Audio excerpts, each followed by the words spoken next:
What kind of mansion can you get in 228 square feet? That's what I said, 228. Well, one with a hot tub and a ski lift at least. Connor Doherty is here to report on a snowboarder's paradise, which you saw yourself. Yes. Because that's how you roll.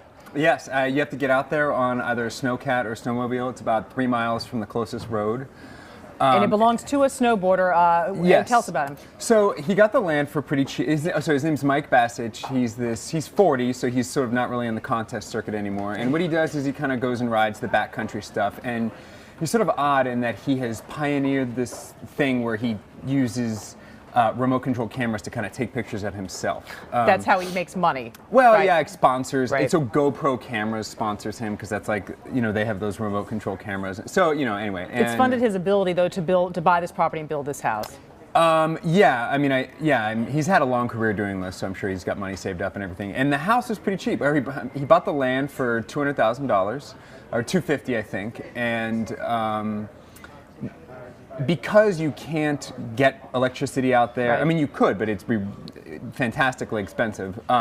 There's no one plowing anything, and it's very, very snowy there. So it's kind of unclear who would want that land for what purpose. If there were, all sorts of amenities on it, it'd be like millions of dollars. So let's get to the house. I mean, what are the standout features of the house? It's about as much about what the house is missing as what it's got. Walk us exactly. through it. Well, so basically you just walk in and it feels like you're walking into like a teepee or something like that. And there's kind of like a little kitchen area with a sink, and then the fire is kind of the central focal point. And the fire there's a kind of a stove above it, and that's basically the stove. It's just like this hot, surface.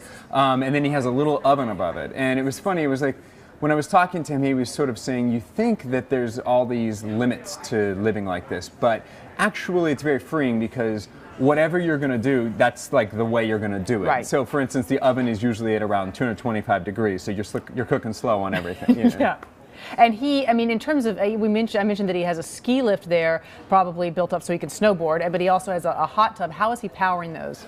Everything is wood. Everything is wood. So there's like this wood fire in the, like I said, the focal point, and then under the house, there's another wood fire that does the hot tub. That's the hot tub. And, but does he have a solar panel? Yes, one solar panel. So that's the thing. He's able, and he gets good electricity. He says when it's foggy, he can go about 3 weeks.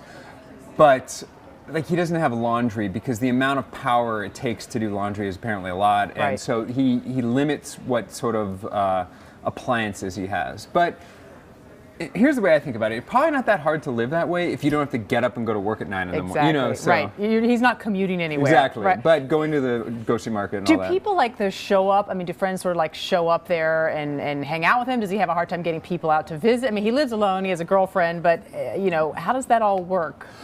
The socializing part of it. I think he has parties there and stuff like that. Yeah. He said he's had parties. When I went, he's like, "You want to stay on my floor?" So. I'll check with my wife, is what you said. Exactly.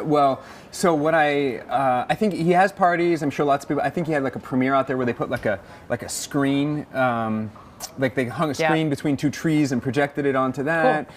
And but the other thing is too, he said that when you live out there in the middle of nowhere like that, you kind of almost lose privacy in a weird way. You have tons of privacy, but people feel like carte blanche to just come over. Show up on your doorstep. If they can get there. I like the idea that it's just so uncluttered. I think that's what will appeal to a lot of people. Connor Doherty, thanks so much for being with us. Thank you.